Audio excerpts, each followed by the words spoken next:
Bom, seguindo com a nossa programação, teremos agora a primeira palestra do nosso simpósio.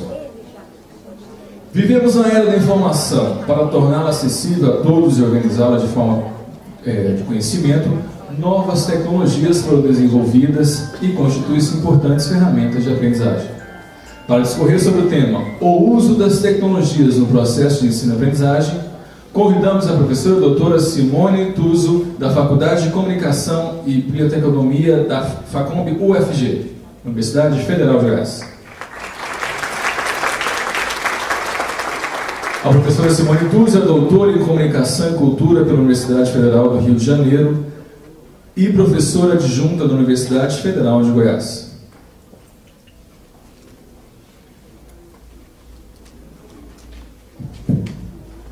Muito bom dia a todos, muito obrigada. É um privilégio estar aqui com vocês neste evento de extrema importância. Em especial, quero agradecer a Luciana e ao Sr. Carlos, a quem conheci anteriormente, antes de chegar a este evento, de quem recebi de fato os convites, e agradecer por estar presente. Fóruns onde a gente pode discutir educação e discutir comunicação. Na verdade, o meu papel aqui é muito mais hoje para falar de comunicação. Então, fóruns onde a gente pode estar discutindo educação e comunicação são sempre fóruns onde eu me sinto muito bem, me sinto muito à vontade. E entendam, na verdade, que eu estou aqui para um grande bate-papo, para uma conversa, para trazer um pouco da contribuição e dos estudos que eu faço na área de comunicação, na área de tecnologia, na área da educação, essa educação muito mais por essa experiência em sala de aula, por essa inquietação de estar também com todos os senhores, todos os dias dentro da sala de aula, essa vivência com esses alunos. Então, eu acredito que muito mais um lado de experiência mesmo, dessa minha inquietação também, sobre esses assuntos que são muito caros para todos nós e que, na verdade, não se esgotam, né? Ao final da minha palestra, disseram que eu podia falar até 1 hora. Eu fiquei feliz, que assim a gente vai 10 horas, até 1 hora tem 3 horas e meia, mais ou menos, né? É isso? Falaram para mim, professora, você pode falar até 1 hora. Eu falei, beleza, né? Começando 10 horas, 3 horas e meia de palestra, eu achei ótimo. Mas aí corrigiram, falaram, não, professora, até 1 hora só. Eu falei, que pena, né? Mas enfim, prometo que vou me controlar para não fugir do tempo. A Luciana disse que já está ali para me segurar, para eu falar durante só 1 hora mesmo. Então, juro que vou cumprir o tempo. Queria passar para... Vou contar ali com o Marcos, né, Marcos? Vou contar com o Marcos que vai me ajudar. Pode passar, Marcos. E eu vou começar com vocês. Eu queria, na verdade, trazer uma leitura. Vou até pegar aqui. Acabei esquecendo de deixar aqui em cima.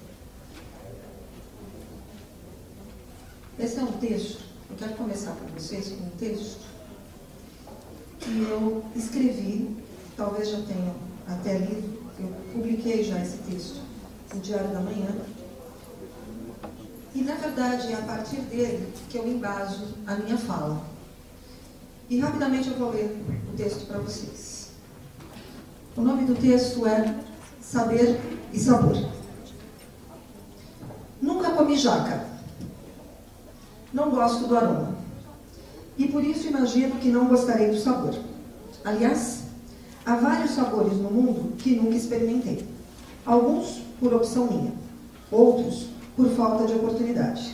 E outros por falta de conhecimento da sua existência. Inútil alguém tentar me explicar esses sabores, porque para mim só faz sentido aquilo que posso experimentar. Viver, sentir e comparar com aquilo que eu já conhecia. Além disso, posso dizer se gosto ou se não gosto, se é melhor ou pior do que as minhas experiências anteriores. Sabor e saber são sensações que devemos viver e introjetar. Certa vez o escritor José André da Costa afirmou que degustar o sabor do saber e compreender o saber que há no sabor é sabedoria. Devemos entender a degustação como compreensão, reflexão e busca. Com o conhecimento é assim também. A educação precisa ter sabor. E é curioso constatar isso quando desvendamos pela etimologia que as palavras sabor e saber têm a mesma origem no verbo latino sapore. O conhecimento é para ser provado e degustado. É como se o cérebro, o estudar, estivesse em plena consonância com o coração, o gostar. Vamos cozinhar as palavras e as ideias.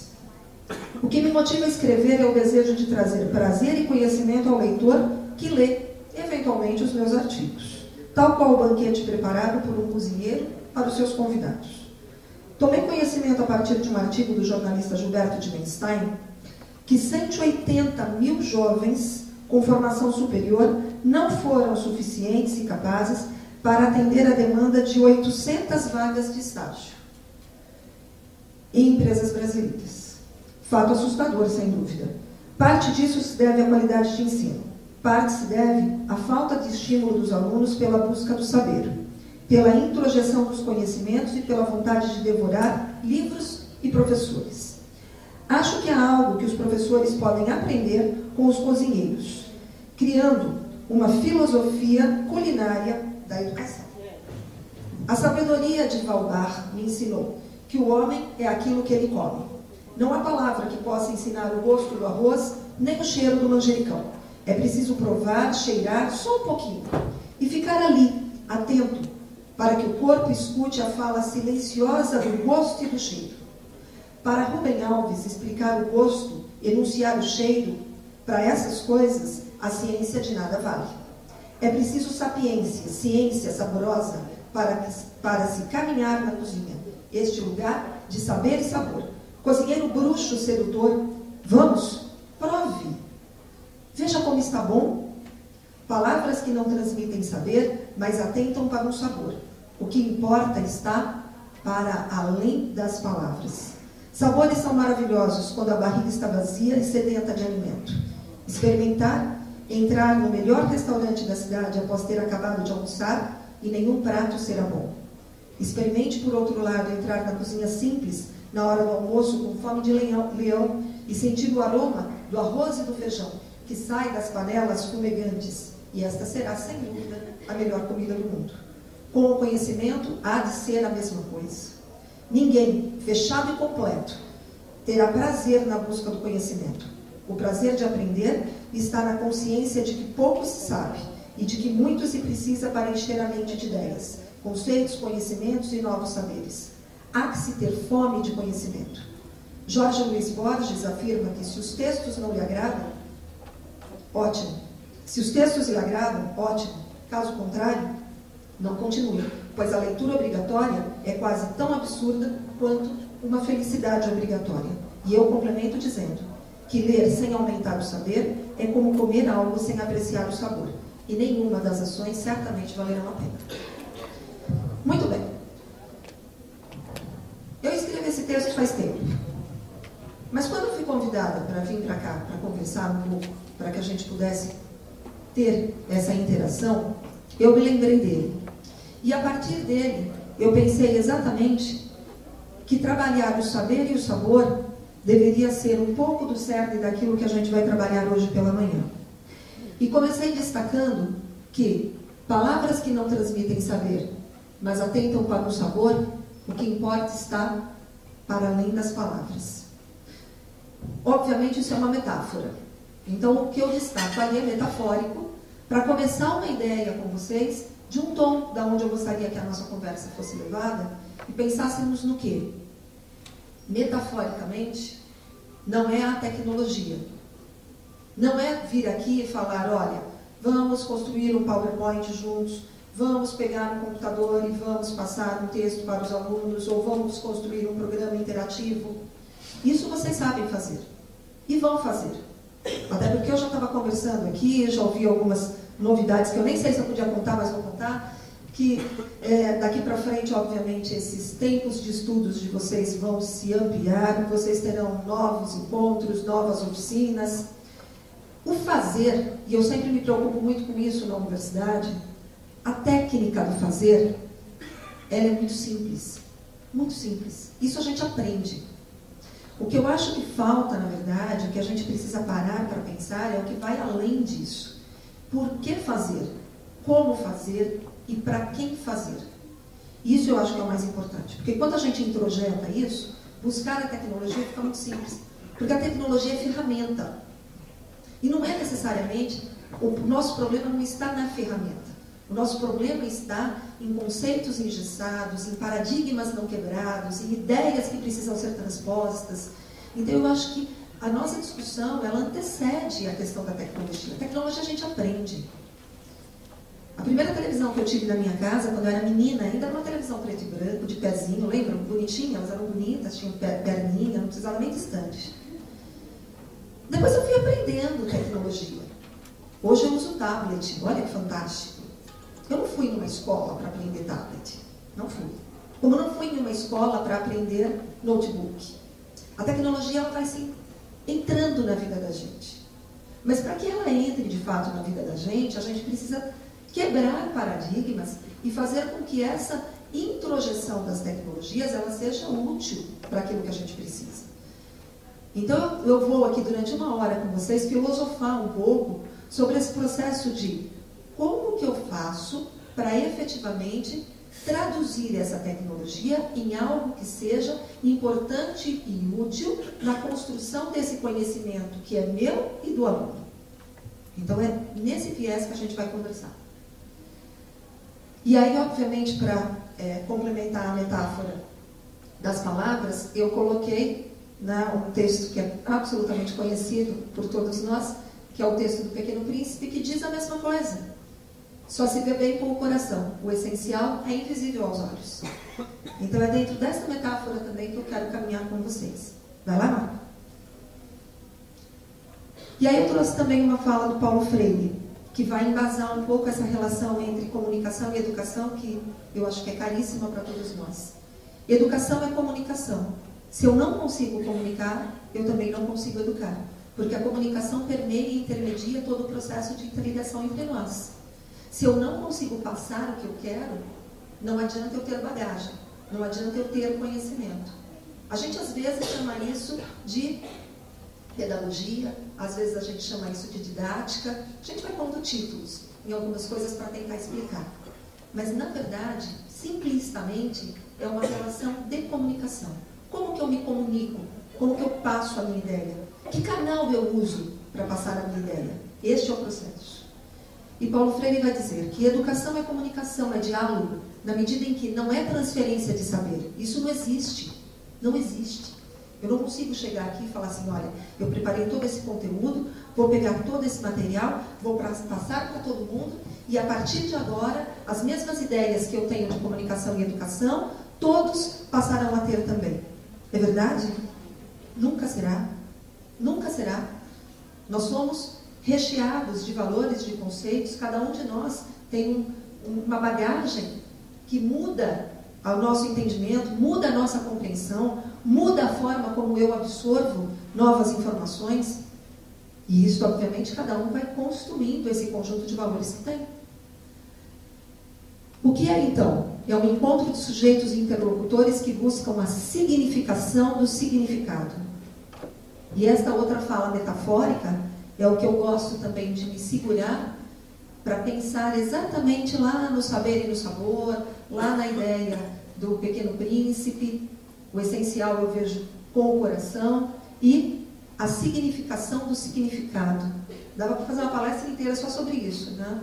Mas, enfim, o que é de fato, então, pensar nessa comunicação, que não é simples, ao ponto que ela é um conjunto de valores que está em mim, precisa ser passado para o outro, e para isso eu preciso encontrar um meio e uma interlocução que vai perpassar, podem dar os nomes que vocês quiserem. Vai ser um tablet, será um notebook, será um quadro de giz, será um PowerPoint, enfim. O restante é ferramenta. O restante é ferramenta. O que importa é pensar nesta passagem. Quando eu conseguir desvendar esse mistério de como eu chego do lado de lá, eu certamente vou conseguir identificar a ferramenta certa para adotar, para chegar do lado de lá. Vai lá, Marco. E para isso eu queria fazer primeiro uma inquietação e eu queria... Será que dá para ler? Eu vou ler para vocês, tá bom? Vocês conseguem enxergar aqui? Juro que as lâminas não são todas assim cheias de letras, não. É porque especificamente esse texto eu gostaria que vocês lessem. Quem está aí atrás consegue? Ou não? Não? Então eu vou ler, tá bom? Leiam comigo quem conseguir enxergar. É uma pergunta, tá? Eu quero que vocês me respondam no final. Do que se trata? Um jornal é melhor do que uma revista. Uma praia é um lugar melhor do que uma rua. No começo, é melhor correr do que andar.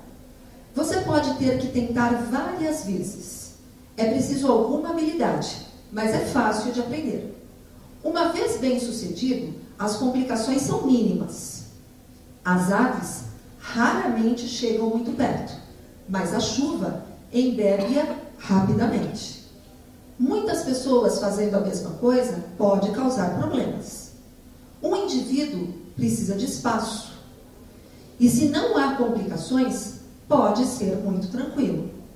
Uma pedra pode servir como âncora, mas se as coisas escapam, você não vai ter uma segunda chance. Ok? Do que se trata? Do quê? Uma pipa. Perfeito. É uma pipa. Quem mais descobriu que isso era uma pipa? Põe o outro para mim. Isso. Quem mais conseguiu perceber que isso era uma pipa? Levanta a mão para mim, para eu ter noção. Volta o texto. Vamos lá. Se eu não descubro que é uma pipa, e eu leio esse texto, e aí eu vou voltar agora numa reflexão filosófica com vocês, que vai dizer o quê? Normalmente, eu me deparo com coisas assim na minha vida. Isso é muito comum. Muito comum. Eu me deparo com coisas onde eu digo, meu Deus, mas o que é isto? Muitas vezes eu entrego para o meu aluno textos onde o referente é muito obscuro. E por mais que eu esteja dando pistas muito claras daquilo que eu quero, ficaria muito simples se eu escrevesse assim, lá em cima, vou falar de uma pipa. Tudo estaria resolvido. Quando eu começo a trabalhar com textos onde eu omito esse referencial, onde eu omito o referente, eu começo a transformar a minha fala em algo absolutamente obscuro. É claro que isso é um exemplo, também metafórico. Mas esse exemplo, ele vem para tentar despertar um pouco a forma como, na maioria das vezes, a gente embasa a nossa comunicação. A gente faz uma comunicação pensando na gente mesmo, pensando naquilo que a gente conhece, pensando naquilo que a gente sabe e desconsidera as informações do outro. Então, o primeiro problema que a gente tem, isso é muito comum dentro da comunicação, que obviamente vai ter um reflexo na educação, é o problema de achar que o que está na minha cabeça também é o que está na cabeça do outro. Um texto como esse, que obviamente vocês já se depararam com exemplos muito parecidos ao longo da trajetória de vocês, é um texto que traz a falta, que na verdade não apresenta aquilo que de mais precioso poderia ser a chave da interlocução. Então, o primeiro processo aqui, que eu quero que fique para todos nós, é a questão de quando começar a falar, quando pensar em falar, eu tenho que pensar no outro, não é em mim. E colocar no outro, pensar no outro, pensar em quem está ouvindo, isso faz toda a diferença para encontrar linguagem, para encontrar contexto. Vai lá, Marta. Pode passar isso também.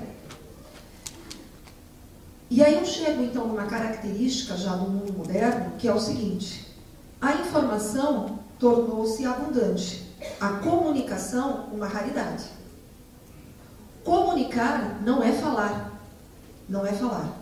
Tanto que uma grande briga na ciência da comunicação, e a gente fica lá na universidade lutando contra isso, é os meios de comunicação de massa não deveriam verdadeiramente se chamar meios de comunicação de massa, porque eles não fazem aquilo que a gente entende como processo de comunicação, que entende que tem que ter a volta. Eu me comunico quando eu passo uma mensagem, quando eu posso ouvir o outro e quando juntos nós podemos criar de fato uma ideia. Isso é comunicação. O fato de haver só a transmissão de informação, isto é informação. Não é comunicação. Comunicar transcende. Comunicar respeita a ideia do outro e respeita principalmente a ideia que o outro tem de introjeção, de compreensão. Se eu não tenho a garantia de que o outro entendeu o que eu estou dizendo, e isso pressupõe que o outro possa me dizer, você entendeu? Ela vai dizer, entendi. Eu vou dizer, então, resume para mim o que eu falei. Ela vai traduzir e eu vou dizer, é quase isso. E a gente ajusta aqui, pronto. Aí nos comunicamos. Quando eu não tenho isso, e os meios de comunicação de massa não me permitem isso, quando eu não tenho, então eu não tenho comunicação. Então, o primeiro problema que a gente encontra na sociedade moderna é um volume imenso de informação e um volume muito restrito de comunicação. Para que serve ter acesso a todo tipo de informação se eu não disponho de conhecimento para interpretar? Então, aqui tem um outro foco que eu quero também chamar a atenção, que é o foco da interpretação. Como que eu interpreto aquilo que eu vejo e aquilo que eu recebo de informação? De qualquer modo, informação e conhecimento não basta. É preciso considerar enquadramentos culturais e ideológicos de quem me ouve. Então, eu falo para alguém. Se eu não sei para quem eu estou falando, eu corro o risco de falar errado. A primeira coisa que eu preciso, então, nessa relação é, para quem eu falo? Eu conheço? Minimamente eu tenho que ter um mapa, um raio-x de para quem eu estou falando. Quem é meu aluno? Nós, professores, a primeira coisa que a gente faz é isso. Eu entro numa sala de aula e o que a gente faz? Quem é meu aluno? Quem são vocês? De onde vocês vêm? Qual é essa bagagem? Se eu não conheço para quem eu falo, a possibilidade de eu falar errado, de eu escolher a linguagem errada, de eu escolher o canal errado, de eu escolher o veículo errado, é muito grande. Vai lá. E aí eu me deparei, pensando nesse aspecto, com o verso do Caetano Veloso, e aí muito mais para reforçar isso que eu estou dizendo. Caetano Veloso cantou um dia que o sol das bancas de revista o enchia de alegria e preguiça. Quem lê tanta notícia? E olha que Caetano Veloso cantou isso olhando uma banca de revista. Imagina, eu fico imaginando, qualquer dia a gente podia perguntar isso para Caetano Veloso, graças a Deus está vivo, ele poderia responder isso para a gente. Como será que ele cantaria hoje, em época de internet, em época de toda a difusão de informação que a gente tem? Se naquela época, então o que foi? A sapiência do poeta de olhar uma banca de revista recheada de informações, jornais, revistas de todo tipo, e dizer o seguinte, meu Deus, mas quem lê tudo isso? É informação demais. E olha que a coisa só cresceu, só piorou.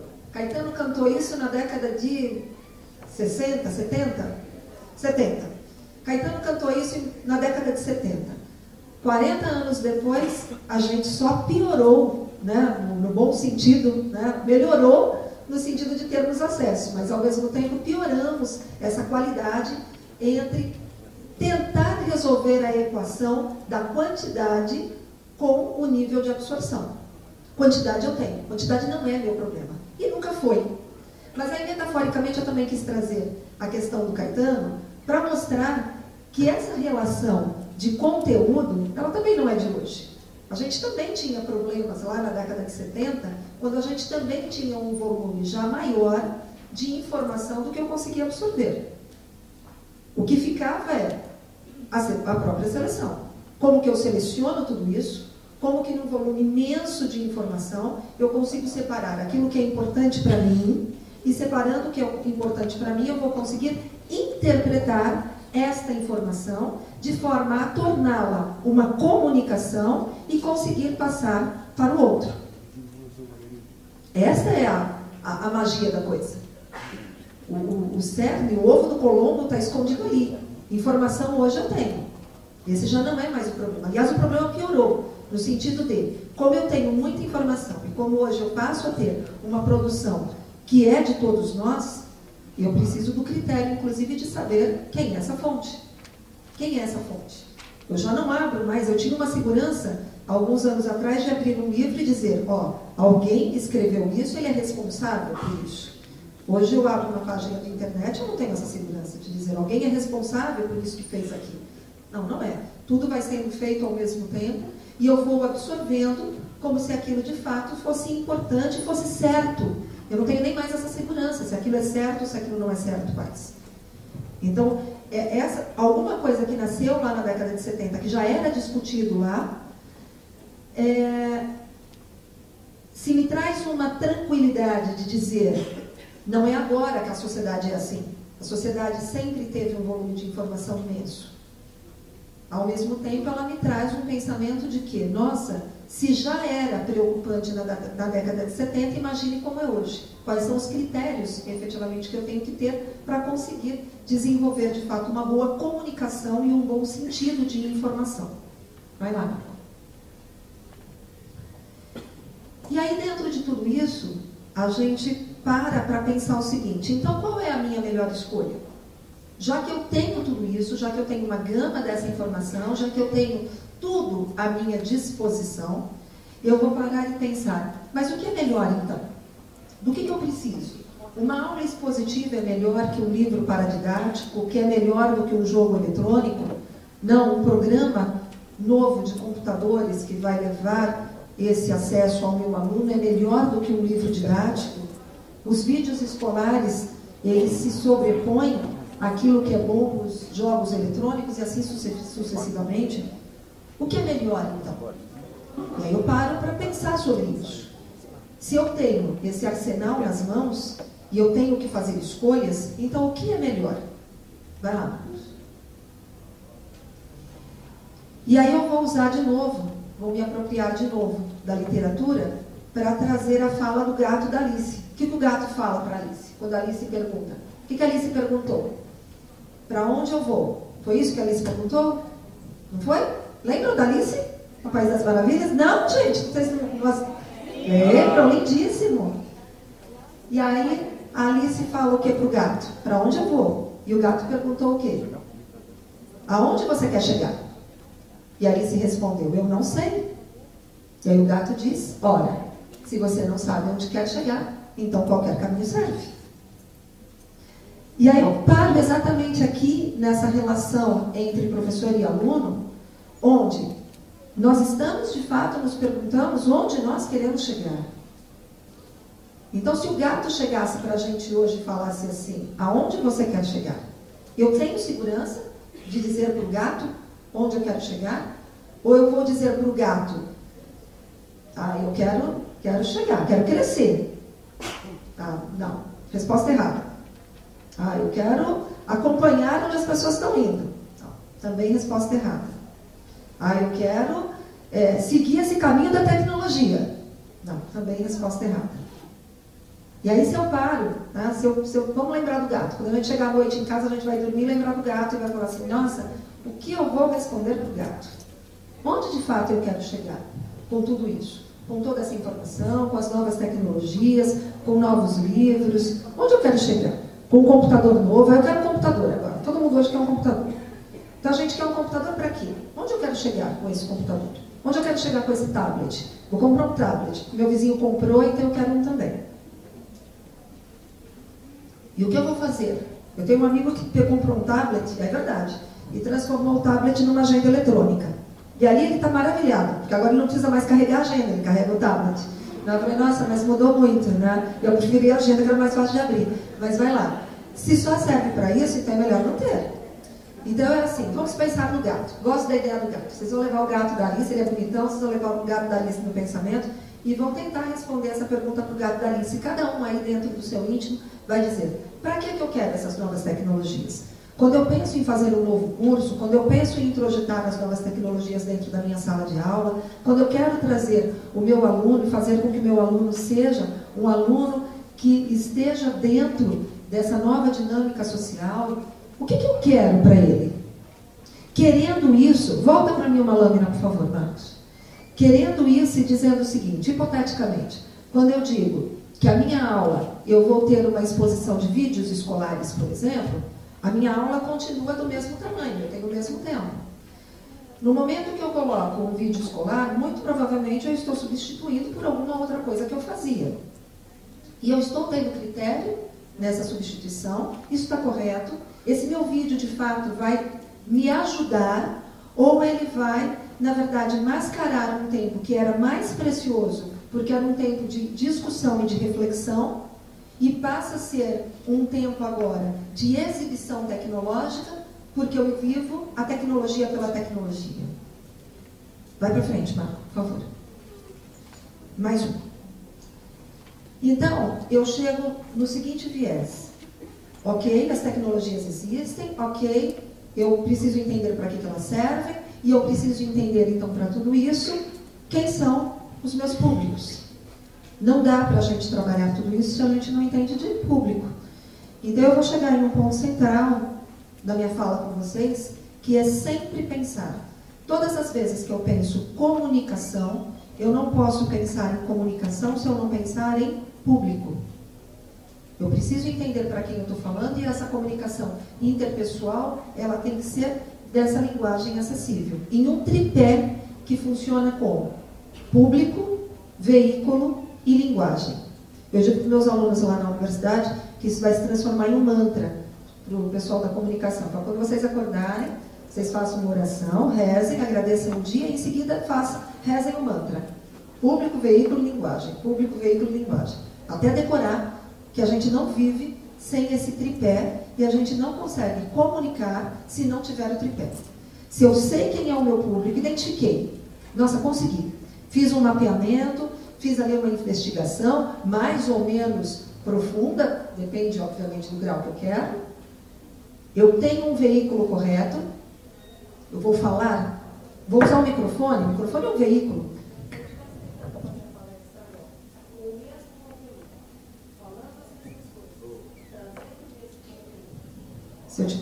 Vou falar o que eu disse. Se eu estivesse tentando fazer uma palestra com o mesmo conteúdo, falando as mesmas coisas que eu fiz, mas não usando um instrumento que é o microfone, provavelmente não estaria dando certo. Então, ele também é um veículo importante? Ele é um veículo importante. Ele é uma extensão. Em comunicação, a gente chama extensão. Ele é a extensão da minha fala. Absolutamente primordial para que, em um ambiente e em um público que foi selecionado dentro de um espaço geográfico definido, ele é fundamental. Senão, não adiantaria nada. Ele é absolutamente diferente do meu DVD? Não, não é. Eu preciso entender para que eu quero aquele DVD. Da mesma forma que eu preciso entender para que eu preciso desse microfone. Então, cada vez que eu uso uma tecnologia, cada vez que eu uso uma ferramenta, ela tem que estar adequada para aquilo que eu determinei entre público, veículo, no nosso caso, o nosso veículo está sendo esse microfone, público, veículo e linguagem. Primeira coisa que eu preciso pensar é, bom, que língua falamos? Falamos português? Então é saudável que eu faça uma palestra em português. Se eu tivesse habilidade, não tenho. Se eu tivesse habilidade de fazer uma palestra em russo, e decidisse que eu queria fazer em russo porque eu acho que ela seria bastante simpática, provavelmente a minha escolha não daria certo. Porque provavelmente a plateia toda não lida muito bem com o russo. Não sabe exatamente russo com perfeição. Tudo isso é escolha? É. O meu exemplo é muito simplista? Talvez. Mas eu acho que ele chega no coração de cada um para dizer o seguinte: eu uso a linguagem certa? Eu falo com o meu público da forma que ele me entende? Ou eu busco normalmente palavras muito rebuscadas para imaginarem que eu sou um catedrático? Quando na verdade eu deveria buscar palavras de compreensão. A sapiência não está na busca das palavras rebuscadas. A sapiência está na busca de palavras que traduzem aquilo que eu estou pensando. Isso é inteligência. Eu posso usar palavras técnicas, termos técnicos, quando eu estou com os meus pares. E eu digo, ali a gente vai fazer uma profundidade de discussão, por exemplo, de comunicação? Posso. Porque eu estou indo num conhecimento aonde eu precise, de fato, avançar ali. Em outros momentos, não. Em outros momentos, onde está a sapiência? Não uma busca de uma de um aparecer simplesmente, de um demonstrar um conhecimento que nem sei se é verdadeiro ou não. Mas na busca de uma palavra que efetivamente consiga traduzir o que eu estou pensando para um público que eu gostaria muito que entendesse o que eu estou pensando. Esse é o canal. Vai lá, Marcos. Pode passar. A massa é formada de públicos. E aí eu tenho que entender o quê? Definição, aqui está o tripé que eu coloquei para vocês, e uma definição do quê? Eu falo, vamos pegar o ambiente escolar. Eu falo do mesmo jeito com o meu aluno, com os outros professores, meus colegas de trabalho, com os pais dos meus alunos, com um fórum onde eu tenho professores. Eu falo do mesmo jeito? Não, eu não falo. Por que eu não falo? Porque as pessoas são diferentes. E existe algo que diz o seguinte, que não existe nada mais preconceituoso do que tratar pessoas diferentes de forma igual.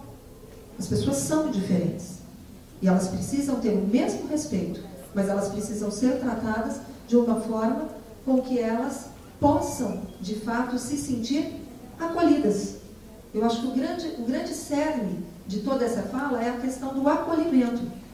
Eu quero que eu sou um interlocutor refratário, aqui ninguém chega. O próprio ambiente, o espaço escolar, ele já é refratário por si só, quando ele cria essa distância entre nós. Normalmente a gente trabalha numa sala de aula exatamente assim, é um professor aqui no alto, a gente fala em pé, o aluno fica ali sentadinho, a gente fala em pé, então a gente já tem uma postura, que é uma postura muito mais de estou sobre você, e essa postura já nos distancia, e eu posso criar um ambiente de distanciamento e um ambiente refratário que é muito maior do que um ambiente de acolhimento, de dizer, olha, eu estou aqui, e eu não sou o detentor de todo o conhecimento. Ah, meu Deus, mas como não? Eu estou aqui porque a gente precisa conversar, eu quero discutir, a gente vai ter um ambiente de relação nessa construção desse conhecimento. Olha que fica muito mais fácil. Fica mais fácil a gente se desarmar, a gente tirar esses escudos, essas lanças todas, que muitas vezes a gente coloca nessa relação, e dizer, ó, vamos construir juntos. Eu também não sei tudo. E conversando, e sendo instigado, quantas vezes a gente vai ler um livro porque o aluno fez uma pergunta, a gente vai procurar saber mais porque o aluno trouxe uma nova informação. A informação não é só nossa mais. Com essa questão toda da tecnologia, a informação está em todos os lugares.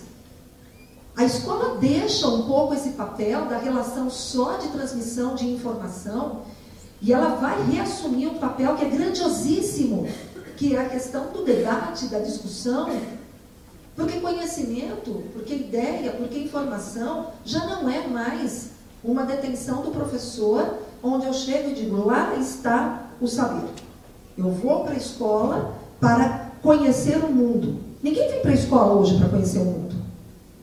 Os meios de comunicação de massa estão dando conta disso com muito mais propriedade do que nós, de forma muito mais lúdica, muito mais prazerosa do que a gente dá na própria sala de aula. Então esse meu aluno, ele não vem para a sala de aula porque ele diz, lá eu preciso, o conhecimento está lá com aquele professor. Não, não é mais assim, e a gente sabe muito bem disso, a gente vive isso dia a dia. O que eu tenho que fazer, então, está além da questão da transmissão da informação, do conhecimento. Construir conhecimento não é passagem de informação. Vamos ver um pouco mais disso. Vai lá, Marco.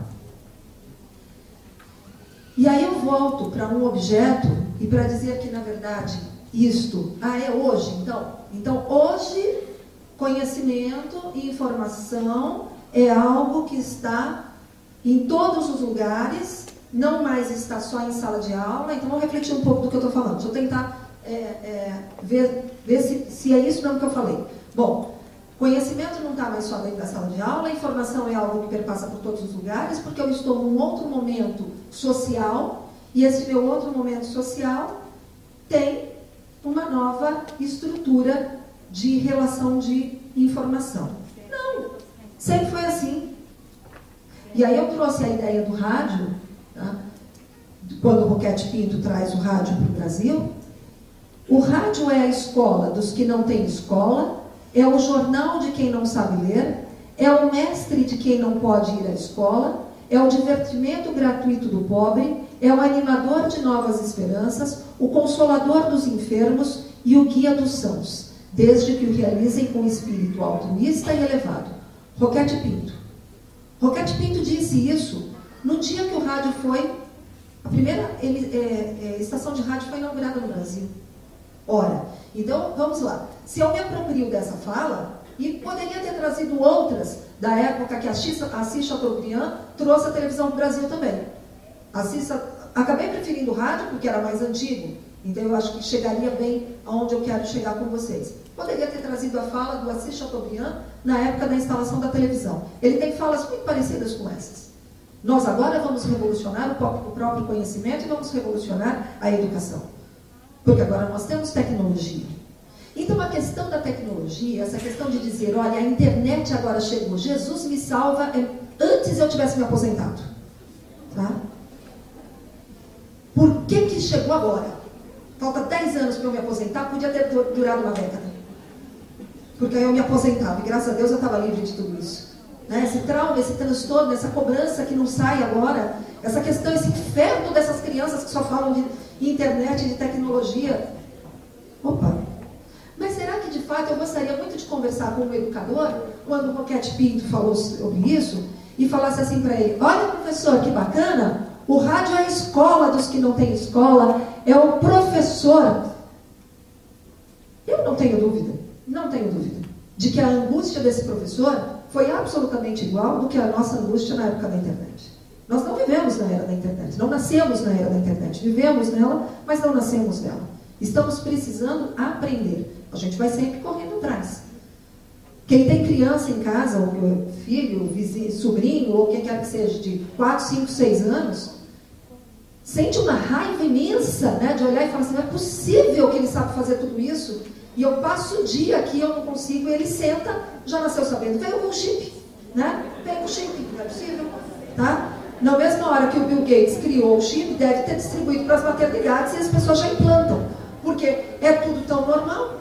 Então Bill Gates deve ter conseguido isso também, distribuiu, não é não? Distribuiu para todas as maternidades, implantam um chip, só não contaram para a gente.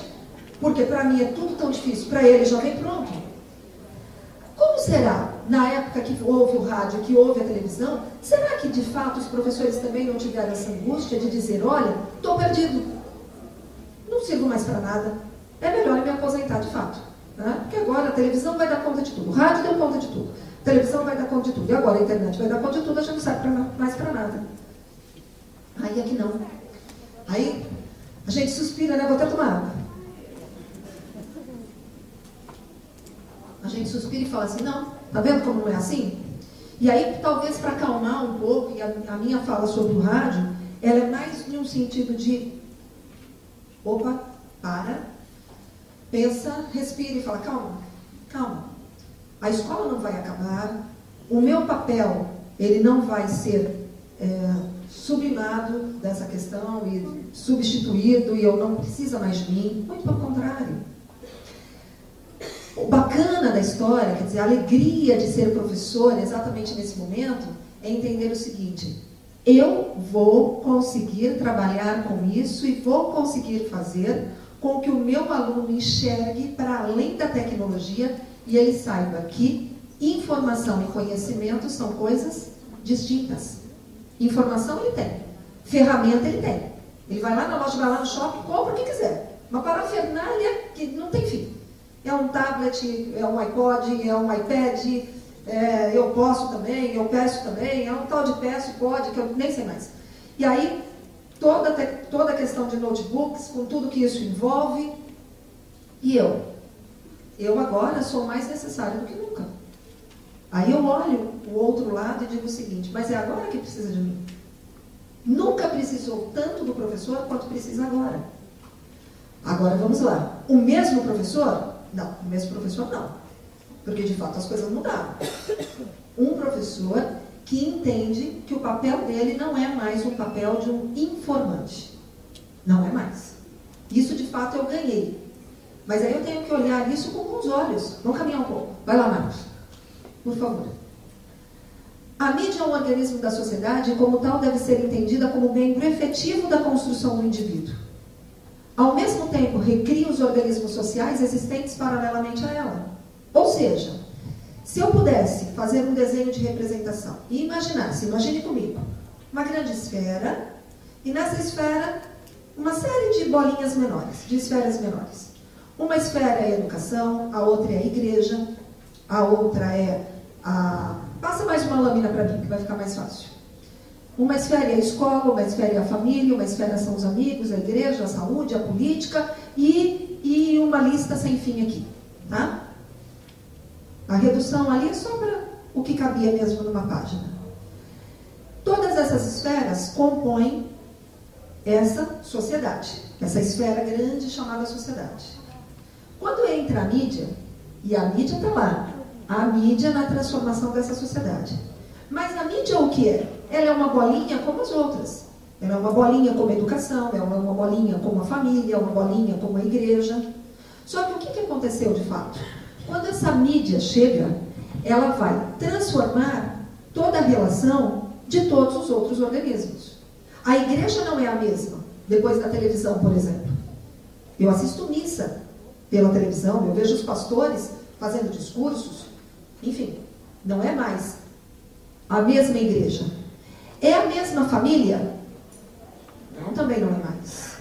Eu tenho hoje uma divisão, antes eu tinha o seguinte, havia uma angústia muito grande em torno da televisão, por exemplo, que dizia o seguinte, as pessoas não conversam mais. As famílias se sentam, todas elas em um sofá, na frente da televisão, e todas elas ficam prestando atenção no programa. Tá? Bons tempos, não? Bons tempos aqueles. Porque hoje não se senta mais todo mundo na frente da televisão. Um está no quarto, na internet, o outro está em uma outra televisão, o outro... No mínimo, a gente tinha uma questão de espaço físico que nos unia. Poderíamos não ter um diálogo, mas tínhamos uma questão do espaço físico, e a gente já questionava. Hoje a gente não tem mais o espaço físico. Tá? Vamos contar aqui nas mãos quantas famílias ainda se reúnem, como se reunia lá. Todos vão sentar em frente à TV para assistir o Jornal Nacional. A novela das 9, que era das 8. Não tem mais. Até o horário da novela já não é mais o mesmo. Não tem mais. Então o que é? Esse espaço físico, ele se dilui entre o próprio ambiente da casa. Ora, essa tecnologia recria uma nova família? Sim, ela recria um comportamento completamente diferente. Ela vai recriar a saúde? Vai. Eu hoje entro na internet e falo assim, deixa eu ver aqui. Quando eu vou para o médico falar, já sei o que eu tenho. Eu já entrei na internet, já vi tudo. Olha, pelos sintomas que eu tenho, o que eu devo ter é isso aqui. E o médico fica desesperado com a gente. Né? Ele fala, virou médica? Mas, virar médica eu não virei, mas informação eu tenho. E aí vamos fazer a mesma analogia. Por que é que então eu não vou direto, pego e imprimo da internet uma receita e levo na farmácia? Para que eu vou no médico? Porque, obviamente, ele vai interpretar aquilo para mim. Ele tem o conhecimento. Ah, que bom. Então me sobra uma luz no fim do túnel. Com o professor é a mesma coisa. Não adianta, não há de se ter medo que os alunos estão lá na internet procurando uma série de coisas. Não há. Porque nisso, realmente, nós estamos ainda muito bem na FIT e dizemos assim, ele ainda precisa de mim. Ele vem aqui para a escola. E a escola é, na verdade, um dos últimos espaços de resistência de tudo isso que a tecnologia transforma para se dizer, aqui eu tenho discussão. Eu não tenho mais discussão na família. Eu não tenho mais discussão nos amigos. Não tenho mais. Onde estão os amigos sentados e discutindo e pensando alguma coisa? Eles estão intermediados por uma tecnologia de rede social onde cada um está na sua casa. Que é mais seguro. Olha que bom. Meu filho nem sai de casa mais, ele fica aqui na rede social. Então isso intermedia, a tecnologia intermedia uma relação que não é mais a mesma. Ela intermedia uma relação política, que também não é mais a mesma. Então aí quando eu olho tudo isso, eu olho sempre com muito bons olhos, com muita esperança, e digo o seguinte, a escola, é a escola o espaço de resistência dessa tecnologia.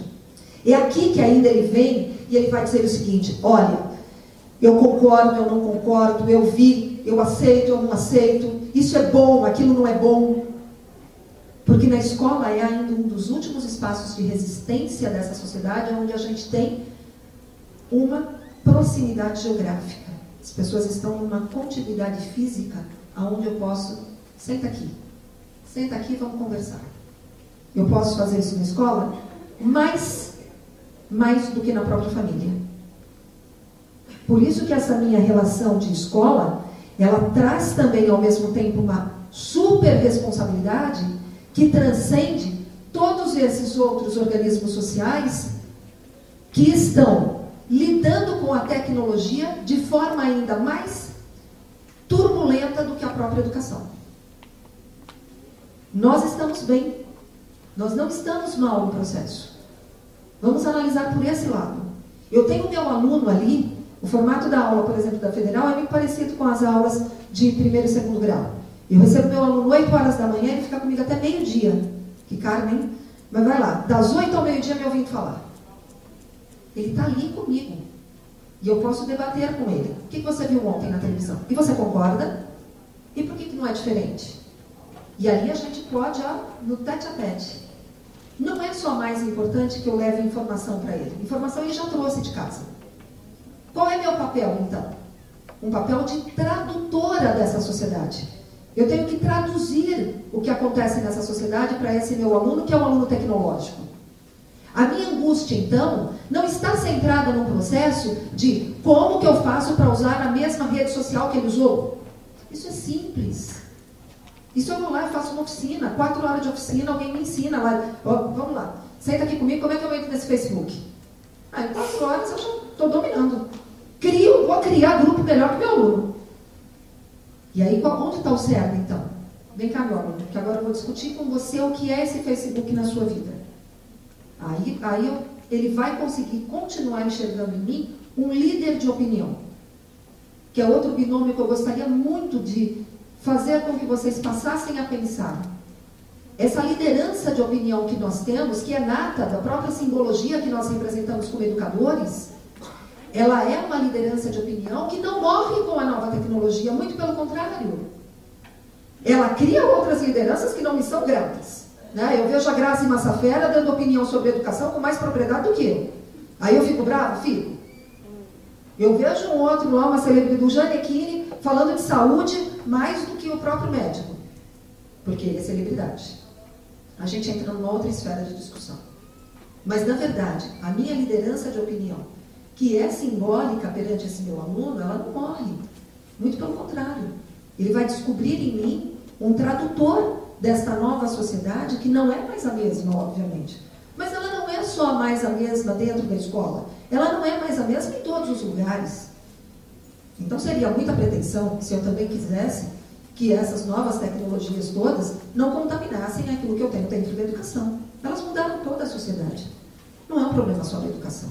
A educação vem a reboque de um processo que é. Eu não posso dizer simplesmente que bom quando nós vivíamos fora de tudo isso. Quando nós não tínhamos internet, quando nós não tínhamos computadores, nem televisão, nem rádio, nem jornal impresso. Olha que sociedade maravilhosa. Não, também não é. A gente avança. A gente tem que ir avançando e, obviamente, crescendo com tudo isso. Vai lá, Marcos. E aí eu comecei a falar de liderança de opinião. E penso, e aí sim, esses de fato, eu acho que são pessoas que a gente tem que se preocupar e trazer essa discussão para dentro da sala de aula, que é a questão da celebrização. Os meios de comunicação de massa, e aí não é um foco na internet, mas é um foco principalmente na televisão, que passa para a internet. Porque hoje, na verdade, é o seguinte, eu não preciso assistir a telenovela para saber o que aconteceu. No dia seguinte, eu ligo o computador, está lá no UOL. A primeira página do UOL é o capítulo anterior que teve na novela. Então, eu não preciso mais assistir a novela. Eu recebo televisão por outras mídias. Já recebia pelo rádio. O rádio tem essa função. Os fofoqueiros lá das rádios falam das celebridades, falam das notícias que tem na primeira página do jornal e assim sucessivamente. E aí, essas celebridades, elas ganham uma coisa que para nós é preciosíssimo, que é o seguinte. Quem tem o que falar, não tem como falar. Quem tem o que falar? Nós. Nós estudamos, nós pesquisamos, nós vamos a fundo em determinados assuntos. Nós temos o que falar, mas nós não temos como falar num grau de proporção como os meios de comunicação de massa propiciam. Nós estamos aqui no fórum, nós estamos debatendo um determinado assunto. Para quantas pessoas? 200? 300? Quantas pessoas cabem aqui? 350. Eu tenho um alcance de 350 pessoas. Eu não tenho um alcance. Se eu ligar a televisão agora, lá na Ana Maria Braga, ela tem um alcance de 350 pessoas? Não. É um pouco maior, né? Só um pouquinho.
Daí a gente entra numa relação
filosófico em cima da sociedade, eu interpreto essa sociedade e eu vou debater com esse meu aluno. Então eu ganhei tempo, eu ganhei possibilidade de fazer aquilo que na verdade eu estava, entre aspas, perdendo tempo com a questão da passagem da própria informação. Quais são os meus novos paradigmas, então, dentro dessa sociedade difusa? Múltiplas inteligências, diferentes estilos de aprendizagem, construção conjunta do conhecimento. E aqui eu chego na Leia da Graças mesmo, viu, gente? Não está digitado errado, não. Leia da Graças, Camargos Anastasiou. Vocês devem já ter lido textos dela. Ela normalmente assina só com o Anastasiou e ela cria o conceito da ensinagem, que é um conceito que eu gosto muito. Tá? Não é mais o ensino-aprendizagem. O processo é tão difuso, já tão... a relação já é tão misturada, tão próxima, tão uma dentro da outra, que já não é mais a questão de ensino-aprendizagem. E a Anastasiou vai dizer, não falem mais em ensino-aprendizagem. O conceito é ensinagem. Nessa relação de não sou eu ensino e você aprende. Não. Nós ensinamos e aprendemos na proporção que eu posso chegar na sala de aula e o meu aluno tem uma informação que eu não tenho. E aí o que eu vou dizer?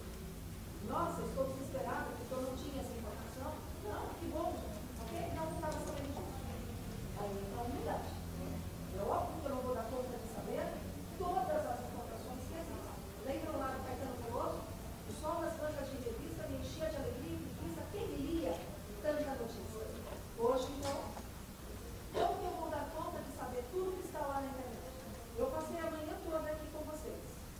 Todos nós não estamos conectados neste momento.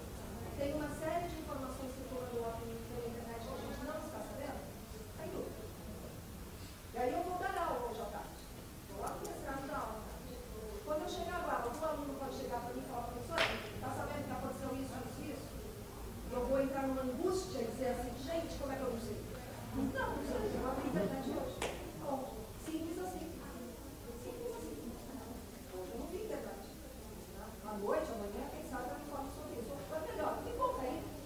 Me conta que a gente já resolve aqui mesmo que já não parte da vez. Amanhã já tem informação nova. E pronto. A minha relação é uma relação de compreensão, de absorção, de transformação e de volta de um conhecimento já interpretado. É isso que o aluno espera da gente hoje. Um tradutor. Literalmente, o que ele é um tradutor dessa sociedade que ele já não está dando conta mais de traduzir pelo volume de informação. Um processo educacional onde os participantes ajudam e confiam uns dos outros. E eu especificamente escrevi isso exatamente porque eu acredito que o cerne está nessa questão. Eu vou representar o tradutor para este aluno quando ele me enxergar como um líder de opinião e alguém que ele confie e vai dizer, não, deixa eu ouvir o que ele está dizendo, deixa eu ouvir a interpretação dele, deixa eu ouvir como que ele movimenta essa sociedade, como ele entende essa informação e ele traz para mim de uma forma diferente. É sabido que as escolas e os professores encontram dificuldades para transformar suas práticas tradicionais. É a quebra do paradigma. É difícil? Muito difícil. Tá? Eu ainda tenho uma ideia de pegar meu livrinho, tirar uma cópia, levar o texto ali para o aluno e falar, vamos ler aqui. Não estou dizendo que isso não vai existir no canal, que a gente não pode fazer, pode. Mas não é só. Não é só. Eu tenho que encontrar no próprio espaço de aula um novo tempo, uma nova forma de trazer outras fontes de aprendizagem. A quebra do paradigma é a primeira coisa que transcende, é a coisa que transcende a própria questão do aprendizado da tecnologia. Aprender a tecnologia eu aprendi numa oficina de 4 anos. Quebrar o paradigma provavelmente não. Eu tenho que ter essa relação interpessoal. Para transformar suas práticas tradicionais em outras que atendam aos interesses dos educandos, que os preparem para o nosso mundo que se reinventa a cada dia. Essas dificuldades vão desde as questões técnicas, devido à própria falta de recursos, até mesmo a resistência,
comissão organizadora do CDI.